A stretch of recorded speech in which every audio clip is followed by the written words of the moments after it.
आदाब नाजरीन, Saiyaara news TV में आपका खैर मकदम है। आइए देखते हैं कुछ अहम खबरें। जनाब मुश्ताक मलिक सदर तहरीक मुस्लिम शब्बान तेलंगाना के असम्बली के इंतखाबात में कांग्रेस की तायद करने का ऐलान किया। उन्होंने कहा कि कांग्रेस सेक्युलर पार्टी है, इसलिए इसकी तायद कर रहे हैं।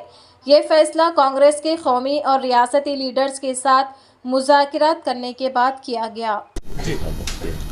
बीआरएस एक communal organisation, communal political party हम समझते हैं।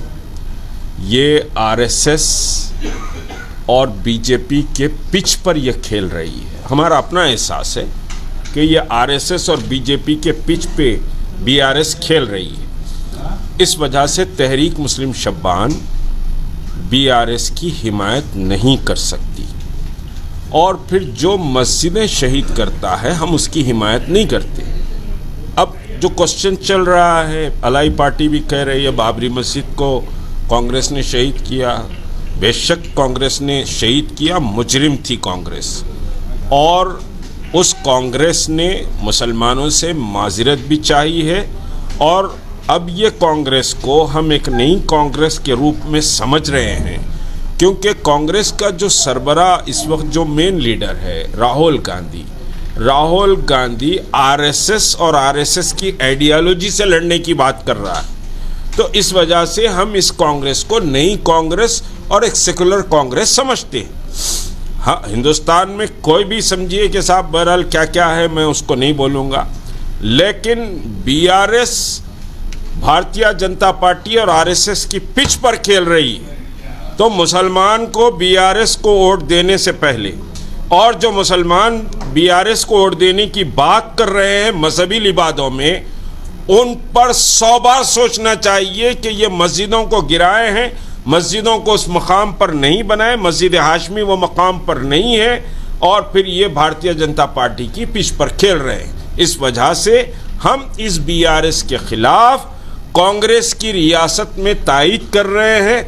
लेकिन Bodhan constituency, Bahadurpura constituency, Yakutpura constituency, Chandrayangutta constituency, Gosha Mahal, चार मीनार और आदिलाबाद, यहाँ कांग्रेस को हमारी तायद नहीं रहेगी। गोशा महल के ताल्लुक से एक बात मैं क्लैरिटी के साथ कह दूं, वहाँ अगर बीआरएस भी ताकतवर है, अगर राजा सिंह को हराने के मौक़िफ़ में है, तो तहरीक मुस्लिम शब्बान गोशा महल में बीआरएस की हिमायत करेगी, क्योंकि हमारा नुक्ते नज़र शातिम रसूल राजा सिंह को हराना है। आदिलाबाद की इस वजह से हम हिमायत नहीं कर रहे हैं कि कांग्रेस ने आदिलाबाद में जिसको टिकट दिया है उसका बैकग्राउंड मुस्लिम फ़िरका परस्ती से है। इस वजह से हम आदिलाबाद में कांग्रेस के कैंडिडेट की सपोर्ट नहीं कर सकते। हम नज़रें झुकाकर कोई बंदवा मजदूर की तरह कांग्रेस की हिमायत नहीं कर रहे हैं। जो बात मैं कह रहा हूं, ये समझिए कि उनके सेंट्रल लीडरशिप को भी, स्टेट लीडरशिप को भी बबांगे दोहल हमारे हेडक्वार्टर पर जब ये लोग मुस्तकिल आए, कई राउंड टॉक हुआ इनसे, उसके बाद हमने इसको फाइनल किया। तो ये बात हम उनकी भी नोटिस में ला दिए हैं। हम कोई यहाँ बैठकर ऐलान नहीं कर रहे, उनसे मुसलमानों के मसाइल पर तफसीली गुफ्तगू हुई है और हमारे रिजर्वेशन को भी हमने सामने रखा है। उसके बाद कांग्रेस की हम हिमायत कर रहे हैं। मुसलमान अक्सर समझिए कि ज़्यादा से ज़्यादा तादाद में, बल्कि 80 to 90% मुस्लिम वोट समझिए कि कांग्रेस के फेवर में टर्न आउट होना चाहिए। शुक्रिया। ताल्लुक़ है एमआईएम को मैंने कहा कि ये आरएसएस और बीजेपी की पिच पे खेल रहे हैं, बहुत क्लैरिटी के साथ कह रहा हूँ मैं। और अभी जो बात पीसीसी के प्रेसिडेंट ने कही, मैं तो हल्फिया कह सकता हूँ कि इनके घर कई आरएसएस के लोग आते हैं, दावतें उड़ाते हैं, खाते हैं। उस अब आज की बात नहीं है, ये ज़माने दराज से चल रहा है जब से बीजेपी आई। मैंने इब्राहिम सुलेमान सेठ को देखा, जो All India Muslim League, National Indian Union Muslim League के प्रेसिडेंट थे। मैंने बनातवाला को भी देखा है, उनके साथ भी सफ़र किया है। वो पूरी ज़िंदगी लगा दिए, लेकिन दिल्ली में ना अपना घर खरीद सके ना कार खरीद सके।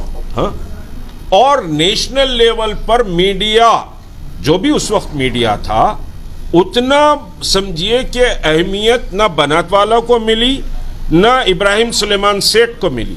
लेकिन 14 के बाद ये बुजुर्ग ऐसा निकले फुलझड़ी के जैसा, ऊपर निकल के पटाखा बने, अब वो फिर बैलिस्टिक मिसाइल बने, आयरन डोम उसको फोड़ देगा। शुक्रिया। जैसा कि आपने देखा नाजरीन, क्या हो रहा है देश और दुनिया में। इस चैनल को सब्सक्राइब करिए, लाइक करिए, शेयर करिए और हमें दीजिए इजाजत।